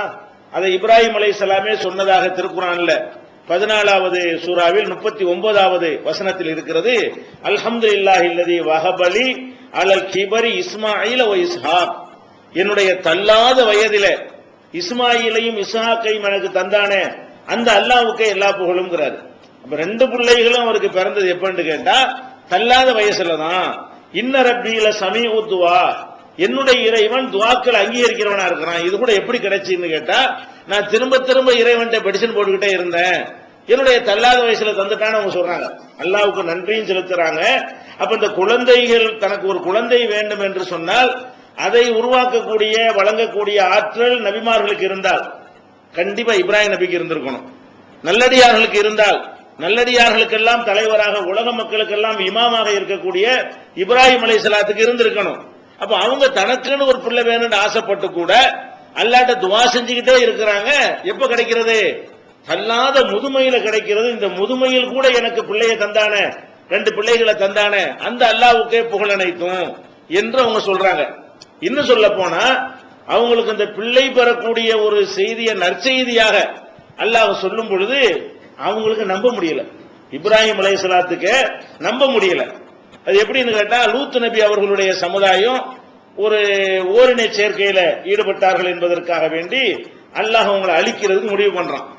லூத் நபி இப்ராஹிம் நபியும் ஒரு காலத்துல உள்ளவங்க, பக்கத்து ஊரை சேர்ந்தவர்கள், ஒருத்தரை ஒருத்தர் சந்தித்துக் கொண்டவர்கள். லூத் நபி காலத்துல இப்ராஹிம் அலைஹிஸ்ஸலாம் இருந்தாங்க. ஆமனவும் லூத் நபி இப்ராஹிம் நபியை விசுவாசம் கொண்டார் என்றெல்லாம் கூட அல்லாஹ் குர்ஆன்ல சொல்லி காட்டுறான். அப்ப லூத் நபியுடைய ஊரும் இப்ராஹிம் நபியுடைய ஊரும் பக்கத்துல இருக்கிறது. அப்ப அல்லாஹ் என்ன செய்யறான்னா, லூத் நபி சமுதாயத்தை அழிப்பதற்காக வேண்டி மலக்குகளை அனுப்புறான். இனிமே இங்க தேர மாட்டாங்க, அந்த ஊரை கம்ப்ளீட்டா அழிச்சிருங்க. அதாவது தவறான ஆணுக்கு ஆனது மாதிரி ஓரினை சேர்க்கை செய்து கொண்டிருக்கிறார்கள். இவங்களை லூத் நபி எவ்வளவு சொல்லி பார்த்துட்டாரு, கேட்கலன்னு அல்லாஹ் அழிக்கிறதுக்காக மலக்குகளை அனுப்புறான். அந்த மலக்குகள் முதல்ல என்ன செய்யறாங்கன்னா, வரும்போது 2 வேலையோட வர்றாங்க. லூத் நபி சமுதாயத்தை அழிக்கிறது ஒரு வேலை, அதோட போற போக்குல இப்ராஹிம் நபியையும் பார்த்து அவருக்கு ஒரு பிள்ளை பிறக்கிற நற்செய்தின்னு சொல்லிட்டு போங்க என்று அல்லாஹ் அனுப்பி வைக்கிறான். லூத் நபி சமுதாயத்தை அழிக்கிறதுக்கு வரக்கூடிய மலக்குகள் முதல்ல இப்ராஹிம் நபியை பார்த்து விட்டு, உங்களுக்கு ஒரு ஆம்பளை பிள்ளை பிறக்க போகுது அல்லாஹ் சொன்னா அப்படிங்கிற செய்தியை சொல்லிட்டு, அப்புறமேல் லூத் நபியை போய் பார்த்து, உங்க உம்மத்துல அழிக்க போற ஊருட்டு வெளியேறுங்க என்று சொல்லி அந்த ஊரை தலைகுப்புற பிரட்டினான். பிரட்டி அழிச்சான்னு வைங்களேன். அப்ப போய் என்ன செய்யறாருன்னு கேட்டா, மலக்கு சொல்றாரு இப்ராஹிம் நபியை பார்த்து, இந்த மாதிரி அழிக்கிறதுக்கு எல்லாம் அனுப்பி வச்சிருக்கிறான், அதோட உங்களுக்கு ஒரு நற்செய்தி சொல்வதற்காக எல்லாம் அனுப்பி இருக்கிறான்னு சொல்லி உங்களுக்கு ஒரு பிள்ளை பிறக்க போகுது, இஸ்ஹாக்குங்கிற பிள்ளைக்காக சொல்றாங்க. இஸ்ஹாக்கு நபி உங்களுக்கு நற்செய்தி சொல்லி இருக்கிறோம். இஸ்ஹாக்கு மாத்திரம் இல்ல, இஸ்ஹாக்குக்கு யாக்கூப்னு ஒரு பிள்ளை பிறப்பாரு, அதையும் இப்ப நற்செய்தி அட்வான்ஸா சொல்றான். பேர பிள்ளை வரைக்கும் எல்லாம் என்ன செய்யறான், அவங்களுக்கு ஒரு நற்செய்தி சொல்றான். அப்ப அந்த நற்செய்தி மலக்குகள் சொல்லும் பொழுது அவங்க மனைவி கேட்டுட்டு இருக்காங்களா, அவங்க காதல் அது விழுது, மனித வடிவத்தில் பேசிட்டு இருக்கிறாங்க. அவங்களுக்கு நம்ப முடியல. அந்த அம்மா என்ன சொல்றாங்கன்னா, காலத்து யா வயலத்தா, இது என்ன அநியாயமா இருக்கிறது, நம்ப முடியாத கேட்ட அப்படி சொல்லுவோம்ல, அலிது வான அஜூசுன், நான் ஒரு படு கிளவியா இருக்கிறேன், நான் புள்ள பெற போறேன்னா, புள்ள பெற வேண்டும் நற்செய்தி சொல்றாங்க மலக்குகள்லாம். நான் அந்த கட்டத்தை தாண்டிட்டேன், நான் படுகிழவியாக இருக்கிறேன், படுகிழவியாக இருக்கக்கூடிய நான் புள்ள பெறுவாங்கிறாங்க. இது எப்படி? இன்னஹாதா லஷைஉன் அஜீப், இது பெரிய ஆச்சரியமான விஷயமா இருக்குது, எனக்கு புள்ள பிறக்கும்னு சொல்றீங்களே என்று அந்த அம்மாவுக்கு நம்ப முடியல. இது 11 எவ்வளவு வயசுல எல்லாம் கொடுத்திருக்கான்னு பாருங்க. குழந்தை பெறுங்கிற நற்செய்தி சொல்லும் பொழுது எனக்காவது குழந்தையாவது பிறக்கிறதாவதுன்னு கேட்கிறாங்கன்னு சொன்னா, அப்ப எவ்வளவு வயசா இருந்திருக்கும், நம்பிக்கை இழந்து தள்ளாத வயசாகி போய் அந்த வயசில் உங்களுக்கு புள்ள கிடைச்சதாக 11வது சூறாவில் 72வது வசனத்தில் எல்லாம் சொல்லி காட்டுகிறான். அதாச்சும் பரவாயில்லை, அந்த அம்மா விட்டுருங்க. இப்ராஹிம் நபி அல்லாஹ்வுடைய ஹலீல் தானே, அவருக்கு நம்ப முடியல. அவர் இந்த நற்செய்தி சொன்னவனே, பஷர்துமூனி, எனக்கு நற்செய்தி சொல்கிறீர்களா, அலான் மசனியில் கிபரு, எனக்கு முதுமையாக இருக்கிற நேரத்தில், நானும் முதுமை வயதை தொற்றிருக்கிற நேரத்தில் எனக்கு நீங்கள் நற்செய்தி சொல்கிறீர்களா புள்ள பிறக்கும்னு, ஃபபிமத்து பஷிரூன், எந்த ஆதாரத்தை அடிப்படையில் நீங்கள் சொல்றீங்க, நீங்க எனக்கு எப்படி புள்ள பிறக்குங்கிறாரு. இப்ராஹிம் நபிக்கு நமக்கு குழந்தை பிறக்காது, அந்த கட்டத்தை நம்ம தாண்டி விட்டோம் என்று அவரும் நினைக்கிறாரு. அவருடைய மனைவி அதே மாதிரி ஆச்சரியப்பட்டு சொன்னார்கள். இந்த 2 விஷயம், இது 15வது சூறாவுல 54 வசனத்துல இப்ராஹிம் நபி ஆச்சரியப்பட்டு சொன்ன விஷயம் இருக்கிறது. அவங்க மனைவி ஆச்சரியப்பட்டு சொன்ன விஷயம் 11வது சூறாவுல 72வது வசனத்தில் இருக்கிறது. அப்ப நம்ம என்ன பார்க்கிறோம், இவ்வளவு முதுமையில தள்ளாத வயசுல அவருக்கு குழந்தை பிறந்ததாக குர்ஆன் சொல்கிறது. இதுல நம்ம என்ன அறிந்து கொள்ற விஷயம் என்ன, குழந்தை உருவாக்கக்கூடிய ஆற்றல் அவுலியாக்கள் மகான்கள் பெரியார்களுக்கு இருக்கு நம்புறாங்களே, அப்படி இருந்தா நபிமார்களுக்கு இருக்குமா இல்லையா? நபிமார்களுக்கு இருக்கும் என்றால் கண்டிப்பா இப்ராஹிம் நபிக்கு இருக்குமா இல்லையா? அவ்வளவு பெரிய அல்லாஹ்வுடைய நேசர் நண்பர் உலகத்தில் உள்ள மனிதர்களையே அல்லாஹ்வுக்கு நண்பர் அவர் மட்டும்தான். அப்ப அல்லாஹ்வுக்கு நண்பர் என்கிற ஒரு அந்தஸ்துல உள்ள இப்ராஹிம் நபி அவர்களுக்கு அந்த சக்தி இருந்தா அவரையும் இவ்வளவு தள்ளாத வயசு வரைக்கும் வெயிட் பண்ணிட்டு இருக்கானே, அவரா உண்டாக்கிற வேண்டியதானே. அவர் எப்ப குழந்தை வேணும்னு ஆசைப்படுறாரோ அப்ப தனக்கே ஒரு குழந்தையை கொடுத்துக்கலாமே, தனக்கே ஒரு குழந்தையை உண்டாக்கிடலாமே. அல்லாட்ட தான் கேட்கிறாரு, யாரெல்லாம் இந்த மாதிரி உன்ட்ட கேட்குவேன், நீ துவாவை ஏத்துக்கிறவனா இருக்கிற. இவ்வளவு லேட் அவர் கேட்கிறாரு, எப்பவும் கேட்டுட்டு தான் இருக்கிறாரு. அல்ல எப்ப ஏத்துக்கிறான், தள்ளாத வயசுல ஏத்துக்கிறான். அதுக்கே நன்றி செலுத்துறாரு. தள்ளாத வயசுலயாச்சும் கொடுத்திய, எனக்கு ஒரு பிள்ளைய கொடுத்திய என்று அவர் நன்றி செலுத்துகிறாருன்னு பாக்குறோம். அப்ப இதெல்லாம் எதுக்கு இதை சொல்றோம்? நபிமார்கள் மகான்கள், நம்ம மகான்களை யாரையும் அறிய முடியாது, அறிஞ்சா கூட அவங்க மனிதர்களா தான் இருந்தாங்க. அல்லாட்ட தரஜாக்கள் கிடைக்கும், உயர்ந்த பதவியில் இருப்பாங்க என்பதற்கு தான் நல்லடியாரை தவிர அல்லாஹ்வுடைய அதிகாரத்தை பிடிங்கி அவங்கள்ட்ட கொடுக்கறதுக்கு கிடையாது. அல்லாஹ்வுடைய அதிகாரம், அல்லாஹ்வுடைய பவரை எல்லாம் பிடிங்கி அவுலியாக்கள் கையில கொடுத்துட்டாங்கிற மாதிரி இவங்க நினைச்சிட்டு இருக்கிறாங்க.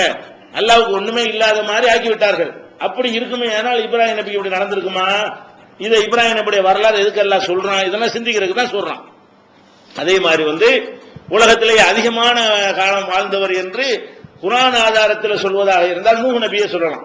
வேற யாரையும் அவ்வளவு அதோட அதிகமாக வாழ்ந்து இருக்கலாம், இல்லாம இருக்கலாம். நமக்கு அல்லாஹ் சொல்லவில்லை. அல்லாஹ் நூஹ் நபியை மட்டும்தான் என்ன செய்யறான், மிக அதிகமான காலம் உலகத்துல வாழ்ந்ததாக சொல்லி காட்டுகிறான். எவ்வளவு காலம் வாழ்ந்தாங்க? பல அபிசபீஹிம் அல்பசனத்தின் இல்லா 50 ஆமா, 50 வருஷத்துக்கு குறைவாக 1000 வருஷம் அப்படிங்கிறான் அல்லாஹ். 950 வருஷத்தை அப்படி சொல்றான். 50 ஆண்டுகள் குறைவாக 1000 வருஷம் அவர் உலகத்துல வாழ்ந்தாரு. 1000 வயசுங்கிற இந்த காலத்துல கற்பனை பண்ண முடியாது. அந்த காலத்துல இந்த மாதிரி வாழ்நாள்லாம் அதிகமா கொடுக்கப்பட்டு இருந்தது, அவங்க இருந்தாங்க. அப்ப அவ்வளவு பெரிய 950 வருஷம் வாழ்ந்து அவரு அது வரைக்கும் இப்ப நபியாக எத்தனை வருஷம் இருந்தாரு நமக்கு தெரியல. எத்தனை வயசுல இறைவன் நபியாக்குனான்னு தெரியல. ஒரு 50 வயசுல நபி ஆக்கி இருந்தா கூட 900 வருஷம் என்ன பண்ணிருக்காரு அவரு, மக்களுக்கு பிரச்சாரம் செய்து கொண்டு போதனை செய்து கொண்டே இருக்கிறார். இவ்வளவும் செஞ்சும் கூட ஒரு மனிதனுடைய பிரச்சாரம் அவருடைய மனைவியை ஈர்க்கணும், அவருடைய பிள்ளைகள் ஏத்துக்கிறணும். ஆனா இவங்க நூஹ் நபிக்கு என்னன்னா 2 பேருமே எதிரியா போயிட்டாங்க. அவர் ஏகத்துவத்தை சொல்றாரு, அவருடைய பிரச்சாரத்துக்கு எதிரி யாருன்னு கேட்டா அவர் பெத்த பையன் மகன் எதிரியா இருக்கிறான்.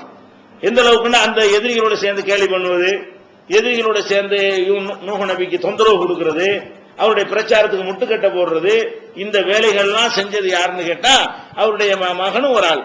மகன் மட்டும் இல்ல, மகனும் அந்த எதிரிகள் கூட்டத்தில் சேர்ந்து கொண்டு அவனுக்கு இந்த தௌஹீது போகல, ஏகத்துவ கொள்கை என்ன செய்யல. பெத்த மகனா இருந்தாலும் நேர்வழியில கொண்டு வர்றது தகப்பங்கையில கிடையாது. அந்த மாதிரி இருக்கனால அவருக்கு முடியல. கடைசியில் என்னவாயிடுச்சு, அல்லாஹ் என்ன செய்யறான்னா அவர் ஒரு பொறுத்து பார்த்துட்டு யாரெல்லாம் இவங்க தேர மாட்டாங்க அழிச்சுப்படு என்று அவர் பிரார்த்தனை செய்த பிறகு அல்லாஹ் அழிக்கிறதுக்கு என்ன செய்யறான்னா அழிக்கிறதுக்கு முன்னாடி நீ என்ன பண்ணிக்க, அவர் நல்லவர்களை வெளியேற்றணும்ல. மற்ற நபிமார்களுக்கெல்லாம் ஊரை விட்டு வெளியேற்றினான். நூஹ் நபியை ஊரை விட்டு வெளியேற்றாம வேற டெக்னிக்கல அவர் வெளியேற்றினான். எப்படி வெளியேற்றினான், நீ ஒரு கப்பலை ரெடி பண்ணு, தரையில போட்டு கப்பலை செஞ்சா கிறுக்கம் வச்சுக்கான்னு சொல்லுவாங்க, கேள்வி பண்ணிட்டு போறாங்க, நீ பாட்டு செய்யி. கடல்ல கப்பல் செஞ்சா அர்த்தம் இருக்குது, ஊர்ல உட்கார்ந்துகிட்ட ஒரு கப்பல் செஞ்சாரு என்ன ஆகும்? அதனால கப்பலை செய்யறாரு. இவருடைய ஆட்கள்லாம் சேர்ந்து என்ன செய்யறாங்க, ஒரு கப்பலை ரெடி பண்ண சொன்ன உடனே அல்லாஹ்வுடைய வழிகாட்டுதல் அடிப்படையில் அவங்க கப்பலை ரெடி பண்றாங்க. கப்பல்லாம் ரெடி பண்ணி முடிகிற வரைக்கும் எல்லாம் டைம் கொடுக்கறான். கப்பல் போகும்போது வரும்போது கேள்வி பண்ணிட்டு இருக்கிறாங்க, என்னப்பான்னு சொல்லி. கடைசி என்னவாச்சு, அல்லாஹ்ட்ட உத்தரவு வந்துருச்சு, எல்லாம் உன்னுடைய ஆட்கள்லாம் ஏத்திக்க, உன்னை ஈமான் கொண்ட சகோதரர்கள் அத்தனை பேரும் என்ன செய்யுங்க, கப்பல்ல ஏத்திக்க, உன்னுடைய ஊர்ல இருக்கிற ஜீவன்கள் உயிரினங்கள் இருக்கு இல்லையா, அதுல ஒவ்வொன்றையும் ஒரு ஜோடி ஏத்தி வச்சுக்க. உடனே பிரம்மாண்டமா அந்த கப்பலை செஞ்சிருக்கிறார். அந்த மாதிரி கப்பலை செஞ்ச உடனே என்னவாச்சுன்னு சொன்னா மழை கொட்டுது, கீழே இருந்து வர தண்ணீர் பொங்கி பீரிட்டு அடிக்கிறது, மேல இருந்து தண்ணி கீழே இருந்து தண்ணி வர வர கப்பல் என்ன செய்யுது, அப்படியே ஊரே வெள்ளக்காடாக ஆகிறது. கொஞ்சம் கொஞ்சமாக கப்பல் மேல உயர ஆரம்பிக்கிறது. லேசா உயர ஆரம்பித்தவன என்ன செய்யறாரு, மகனை கூப்பிடுறாரு. யார் கூப்பிடுறா, நூஹ் நபி அவர்கள் கப்பல்ல இருந்து கொண்டு கொஞ்சம் அப்பதான் தண்ணி கொஞ்சம் ஒரு வெள்ளக்காடு ஆகி வந்துகிட்டு இருக்கா, ஒரு முழங்கால் தண்ணி இடுப்பளவு தண்ணி இருக்கும். அந்த மாதிரி நேரத்தில் என்ன செய்யறாரு, நாதா நூஹ் இப்னஹு, நூஹ் அலைஹிஸ்ஸலாம் தன்னுடைய மகனை என்ன செஞ்சாரு, அழைத்தார். அவர் தனியா ஒதுங்கி இருந்தான். யாபுனை எர்க்கம்மானா வலாத்தக்குன் மால் காபிரீன், மகனே என்னோடு ஏறிக்க, அந்த காபிர்கள் நிராகரிப்பாளர் கூட்டத்தில் சேர்ந்துறாத, அல்லாவை ஏத்துக்கொண்டு ஏகத்துவத்தை ஏத்துக்கொண்டு நீ கப்பல்ல ஏறிக்கிட்டா தப்பிச்சுக்கிருவ, இல்லன்னா அழிஞ்சு போயிருவேன்னு சொல்றாரு. கண்ணுக்கு முன்னாடி வெள்ளம் வருது, கீழ இருந்து வெள்ளம் வருது, மேல இருந்து மழை கொட்டுது, மூழ்கக்கூடிய அறிகுறி தெரியுது. அப்ப கூட உனக்கு பாடம் வர மாட்டேங்குது. இந்த கடைசி நேரமாச்சு சொல்றபடி வாபஸ் வர மாதிரி நடக்கிற மாதிரி தெரியுது. அப்ப கூட என்ன பண்றான், அதெல்லாம் கொள்கையை விடுவானாங்கிறான். பாத்திரில் எவ்வளவு உறுதின்னு பாருங்க. தப்பான கொள்கையில் அவனுக்கு அவ்வளவு பிடிப்பு. அவன் என்ன சொல்றான், ஆவி இலாஜபலி யாசிமுனி மினல்மா, வெள்ளத்திலிருந்து காப்பாத்துறதுக்கு நான் மலையில ஏறிக்கிறவன்ல, நீங்க வெள்ளம் வரும் கப்பல்ல நீங்க ஏறிக்கிறவீங்க, நான் என்ன செய்வேன், மலை உச்சியில ஏறி நான் என்னை காப்பாத்திக்கிறவனே அப்படிங்கிறான். ஆனா மலைக்கு மேலையாக்கும் வெள்ளம் வந்தது. வெள்ளம் எப்படி வந்தது, அல்லாஹ் என்ன சொல்றான்னு கேட்டா, வெள்ளம் எல்லாம் வந்து அழிந்து போன பிறகு அந்த கப்பல் வந்து பஸ்தவத்தல் ஜூதி, அந்த ஜூதி மலையின் மீது அது அமர்ந்ததுங்கிறான். மலைக்கு மேல வெள்ளம் வந்ததுனாலதான் மலைக்கு மேல அந்த கப்பல் போயிட்டு இருக்கும்போது தண்ணி வடியுது. அப்படியே வடிஞ்ச உடனே கப்பல் மலையில உட்கார்ந்துருச்சு. அந்த கப்பலை கூட கண்டுபிடித்திருக்கிறார்கள். இப்ப என்ன செஞ்சிருக்காங்க, கண்டுபிடித்திருக்கிறார்கள். இணையதளங்கள்ல நீங்கள் பார்த்துக் கொள்ளலாம். நிராகரிப்பார் ஆகாது என்று சொன்ன உடனே அவன் என்ன சொல்றான், ஆவி இலாஜபலி யாசிமுனி மினல்மா, வெள்ளத்திலிருந்து காப்பாற்றுவதற்கு நான் வந்து மலையில ஏறிக்கிறேன். அப்ப அவங்க என்ன சொல்றாங்கன்னா, லா ஆசிமல் யௌமமின் அம்ரில்லா இல்லாமன் ரஹிம, இந்த அப்ப அந்த கட்டம்லாம் கடந்து போச்சு. அல்லாஹ் அருள் செஞ்சவனை தவிர இன்னுமே எவனும் இன்றைக்கு காப்பாற்ற ஆள் கிடையாது.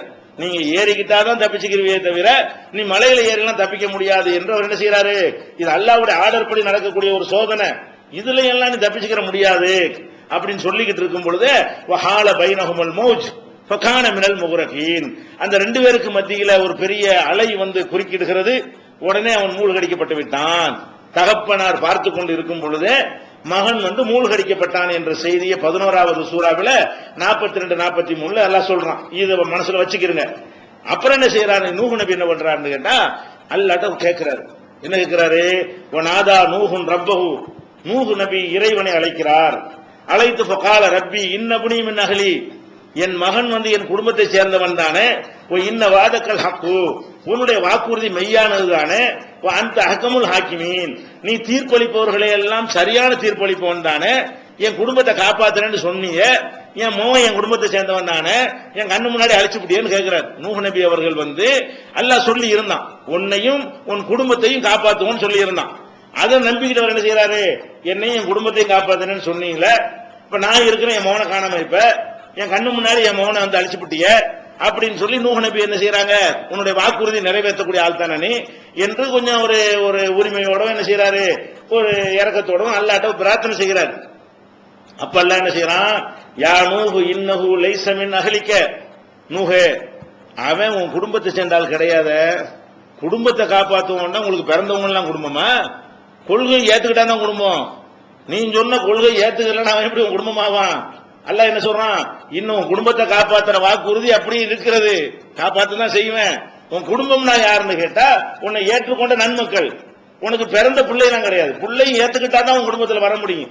இன்னஹு லைஸ மின் அஹ்லிக, உன் மகன் வந்து உன் குடும்பத்தை சேர்ந்தவன் கிடையாது. இன்னஹு அமலுன் கைரு சாலிஹின், இப்படி கேட்கறது நல்ல செயல் இல்ல. முதல்ல ஒரு நபியா இருந்துகிட்டு நீ இந்த மாதிரி வந்து கெட்டவனை பிடிச்சிட்டு என் புள்ள அப்படின்னு ரெக்கமெண்ட் பண்றிய, இதுவே நல்ல செயல் கிடையாது. ஃபலா தஸ்அல்னி மா லைஸ லக பிஹி இல்முன், உனக்கு ஞானம் இல்லாத விஷயம் பற்றி என்ற பேசாத, உனக்கு என்ன தெரியும், அவனை காப்பாத்துறத அழிக்கிறதா நீ ஏன் நான்ல முடிவெடுப்பேன். நபிக்கு சொல்றாங்க, 900 ஆண்டுகள் 950 ஆண்டுகள் வந்து ஏகத்துவ பிரச்சாரம் செய்து அடி ஓதப்பட்டு இவ்வளவு கஷ்டப்பட்டு இருக்கிறாரு. அவ்வளவு பெரிய ஒரு பிரச்சாரத்திற்கு அதிக நன்மை பெறக்கூடிய நபிமார்கள் இவர் கண்டிப்பா இருப்பாரு. அவ்வளவு பெரிய கிரேடு உள்ள ஒரு நபியை பார்த்து அல்லாஹ் என்ன சொல்றான், பேசக்கூடாது. வலா தஸ்அல்னி மா லைஸ லக பிஹி இல்முன், உனக்கு ஞானம் இல்லாத விஷயத்தை பற்றி என்னிடத்துல கேட்காதே. இன்னும் கடுமையா பாருங்க, இன்னி அய்துக அன் தகுன மினல் ஜாஹிலீன், மூடர்களில் ஒரு ஆளாக நீ ஆகக்கூடாது என்று உன்னை எச்சரிக்கிறேன். மூடர் மாதிரி பேசுறியா நீ, அறிவுள்ளவர் இப்படி பேச முடியும்? அல்லாண்டா யாரு, படைச்சவன்டா யாரு, படைப்புனா யாருன்னு வித்தியாசம் வழங்க வேணாமா? அதுதான் அல்லா என்ன செய்யறான், மூடர்கள் ஜாகில்களில் ஒருவராக, ஜாகில்னா மூடர் மடையர்னு அர்த்தம், மடையர்களில் ஒருவராக நீ ஆகக்கூடாது என்று உனக்கு நான் அறிவுரை கூறுகிறேன். அப்ப என்னன்னு அல்லாஹ் சொல்றான், உன் குடும்பத்தை சேர்ந்தவன் இல்ல, இப்படி கேட்கறத நல்ல செயல் கிடையாது, உனக்கு அறிவு இல்லாத விஷயத்தை என்கிட்ட கேட்காத, நீ மூடர்கள்ல ஒரு ஆள் ஆகிறாதுன்னு 4 வகையான கண்டனம். ஒரு கேள்வி கேட்டதுக்காக வேண்டி 4 வகையான கண்டனத்தை என்ன செஞ்சான் அல்லாஹ் சொல்றான். உடனே அவர் என்ன செய்யறாரு, ரப்பி இன்னி அஊது பிக்க, இறைவா உன்கிட்ட நான் பாதுகாப்பு தேடுறேன், தெரியாதனமா கேட்டுவிட்டேன். அன் அஸ்அலக மா லைஸ லி பிஹி இல்முன், எனக்கு ஞானம் இல்லாத விஷயத்தில் வாயை திறந்து கேட்டதுக்காக வேண்டி என்னை மன்னிச்சு கேள, தெரியாம கேட்டுவிட்டேன், தெரியாம கேட்டுவிட்டு சொல்ல வேண்டி இருந்துச்சே தவிர, அது எப்படி நான் வந்து இறை தூதர் ஏன் சொல்லி கேட்க மாட்டியா, கேட்க முடிஞ்சா? அவன் கேட்க முடியல. இல்லா இன்னும் சொல்றாரு, இல்லா தகபிர்லி, நீ என்னை மன்னிக்காவிட்டால், ஓ தரகம் நீ எனக்கு நீ அருள் புரியாவிட்டால், அக்கும் மினல் காசிரீன், நான் நஷ்டவாளி ஆயிருவேன். அவன் தொலைஞ்சிட்டு போறான், நான் நஷ்டவாளி ஆயிடக்கூடாது, என்னை நீ மன்னிச்சிடல, நான் கேட்டது பெரிய தப்பு தான், என்னை நீ மன்னித்து அருள் புரியவில்லை என்று சொன்னால் நான் நஷ்டவாளி ஆயிருவேன் ஒரு சொன்னதாக 11வது சூராவுல 47வது 44 முதல் 47 வரை வசனங்களில் அல்லாஹ் சொல்லி காட்டுகிறான். அப்ப இதுல ஒட்டுமொத்தமா நம்ம என்ன விளங்குறோம்? ஒரு நபி அவருடைய மகனுக்காக கூட ரெக்கமெண்ட் பண்ண முடியல. ரெக்கமெண்ட் பண்ணினால் அவனுக்கு கோபம் தான் வருது. அல்லாஹ் அவன் ஒரு ரூல் போட்டிருக்கான், ரூல் படி எல்லாம் நடந்துகிட்டே போகணும், அவனே எல்லாம் கரெக்டா செஞ்சிருவான். ரூலை மீறி விதியை மீறி நீங்க ரெக்கமெண்ட் சிபாரிசு வந்தீங்கன்னு சொன்னா அது அவனுக்கு பிடிக்காத கடுமையான கோபம் வரும் என்பதற்கு ஆதாரமாக இதை நம்ம எடுத்துக்கொள்ளலாம். அதே மாதிரி அவருடைய மனைவி நூஹ் நபியுடைய மனைவி, லூத் நபியுடைய மனைவி, இந்த ரெண்டு பெண்களையும் பற்றி கெட்ட பெண்களுக்கு உதாரணமா எல்லாம் சொல்லி காட்டுறான். குர்ஆன்ல 66வது சூராவுல நல்ல பெண்களுக்கு உதாரணம் ரெண்டு பெண்களை சொல்றான். நல்ல பெண்களுக்கு அல்ல, நல்ல மூமின்களுக்கு உதாரணம். ஆண்களா இருந்தாலும் பெண்களா இருந்தாலும் சரியான மூமின் நடக்க நீங்க விரும்புனீங்கன்னா மரியமை போல இருங்கள், ஃபிரௌனுடைய மனைவி ஆசியாவை போல இருங்கள் என்று நல்லவர்களுக்கு மூமின்களுக்கு அந்த ரெண்டு பேரை அல்லாஹ் உதாரணமா காட்டுகிறான். கெட்டவங்களுக்கு ரெண்டு பேரை உதாரணம் காட்டுறான், அதுவும் பொம்பளை தான். நல்லவங்களுக்கு அல்லாஹ் மாடலா காட்டுறது பொம்பளை தான் காட்டுறான், கெட்டவங்களுக்கு உதாரணமா காட்டுறது எல்லாம் என்ன செய்யறான், அதுவும் ரெண்டு பெண்களை தான் காட்டுறான். யாரு? லரபல்லாஹு மஸலன் லில்லதீன கஃபரு, காபிரான நிராகரிக்கக்கூடியவர்களுக்கு ஒரு முன்மாதிரியாக அல்லாஹ் எடுத்து காட்டுகிறான். இம்ராத்த நூஹின் வம்ராத்த லூத், நூஹ் நபியுடைய மனைவியையும் லூத் நபியுடைய மனைவியையும் அல்லாஹ் உதாரணமா எடுத்து காட்டுகிறான். கானத்தா தஹத் அபுதைனி மின் இபாதினா சாலிஹைனி, இந்த ரெண்டு பேரும் இரண்டு நல்லடியார்களுக்கு மனைவியராக இருந்தார்கள். இந்த ரெண்டு பொம்பளைங்களும் சாதாரண ஆளுக்கு மனைவியராக இருக்கல, இரண்டு நல்லடியார்களுக்கு மனைவியராக இருந்தும் கானத்தாகுமா, அந்த ரெண்டு நபிமார்களுக்கும் இந்த ரெண்டு மனைவிமார்களும் துரோகம் செய்தார்கள். ஃபலம் யுகுனியா அன்ஹுமா மினல்லாஹி ஷையா, இந்த ரெண்டு நபிமார்களும் தங்கள் மனைவிமார்களை காப்பாற்ற முடியவில்லை, அல்லாஹ்விடமிருந்து காப்பாற்ற முடியாது. வகீல் அதுகுலன் நார மஅத்தாகிலீன், நரகத்திற்கு செல்லக்கூடிய கூட்டத்தோடு சேர்ந்து நீங்கள் இருவரும் செல்லுங்கள் என்று அந்த பெண்களுக்கு சொல்லப்பட்டு விட்டது, முடிவு எடுக்கப்பட்டு விட்டது. நூஹ் நபி கூட பொண்டாட்டி சம்பந்தம் வாயை திறக்க கூடாது, லூத் நபி கூட ஒரு மனைவி சம்பந்தமா எங்கிட்ட வாயை திறக்க கூடாது, ஏன்னா கெட்டவங்களுக்கு முன்னுதாரணம் ஆக்கியிருக்காங்க அல்லாஹ். இது 66வது சூராவுல 10வது வசனத்தில் இது அல்லாஹ் சொல்லி காட்டுகிறான். அப்ப எதுக்கு இதை குர்ஆன்ல அல்லாஹ் சொல்றான்? இவ்வளவு பெரிய நபி பொண்டாட்டியை நம்ம நினைக்கிறோம் அவுலியா சிபாரிசு பண்ணி நம்மள சொர்க்கத்துக்கு நீ மாமனா மச்சானா, அது பெத்த மகனுக்கு கட்டின பொண்டாட்டிக்கு ஒன்றும் செய்ய முடியலன்னு எல்லாம் சொல்லி காட்டுறோம். நம்ம என்ன செய்யறோம்? அவர் யாருன்னு நமக்கு தெரியாது, அவர் நம்மளை பார்த்தது நம்ம அவரை பார்த்தது கிடையாது. அந்த அவுலியாட்ட நம்ம போனோம்னா என்ன செய்வார்? அவரு நமக்கு சிபாரிசு பண்ணி கையை பிடிச்சி இழுத்து சொர்க்கத்துக்கு கொண்டு போயிருவாரு அப்படின்லாம் நினைக்கிறோமே. ஒரு மனிதன் அப்படி காப்பாத்துறாங்க, பிள்ளைக்காக வேண்டி காப்பாற்ற பாடுபடுவான், கட்டின பொண்டாட்டிக்காக வேண்டி காப்பாத்துறதுக்கு பாடுபடுவான், பிள்ளையும் காப்பாற்ற எல்லாம் சொல்லிவிட்டான், பொண்டாட்டியும் காப்பாற்ற முடியாது, நான் தான் டிசைட் பண்ணுவேன், அங்க வச்சுக்கிட்டு ஜட்ஜ்மெண்ட் பண்ற வேலைகள்லாம் யாரும் தலையிட முடியாதுன்னு நல்லா சொல்லிவிட்டானே. இப்ப எப்படி நீங்க மகானு பெரியாரு அவங்க என்ன வேணாலும் செய்வாங்க, சிபாரிசு பண்ணுவாங்க, ஒன்னும் நடக்காது. மகாண்டு கன்ஃபார்ம் ஆனா கூட முதல்ல யாருன்னு நமக்கு தெரியாது. மகாண்டு கன்ஃபார்ம் ஆனவர்களுக்கு கூட என்ன அதிகாரம் இருக்குன்னா ஒரு அதிகாரமும் இல்ல. அங்க பெரிய பெரிய தரஜாக்கள் இருக்கிறது. மறுமையில் பெரிய நம்மளை விட என்ன செய்வாங்க? மகான்கள் உயர்ந்த இடத்துல இருப்பார்கள், அல்லாஹ்வுடைய நபிமார்கள் இன்னும் உயர்ந்த இடத்துல இருப்பார்கள், சித்திகீன்கள் அதுக்கு அடுத்த இடத்துல இருப்பார்கள், சுகதாக்கள் அதுக்கு அடுத்து இருப்பார்கள். அப்படி இருக்குமே தவிர அங்கே உலகத்துல வந்துகிட்டு அல்லாஹ் செய்யற வேலையில அவங்க செய்வாங்களா? அப்படி கொடுப்பானா? அல்லாஹ் கொடுத்தாங்க. இந்த மாதிரி நூஹ் நபி இந்த மாதிரி செய்யறான், இதை நம்ம பார்த்துக் கொள்ள வேண்டும். அல்லாஹ்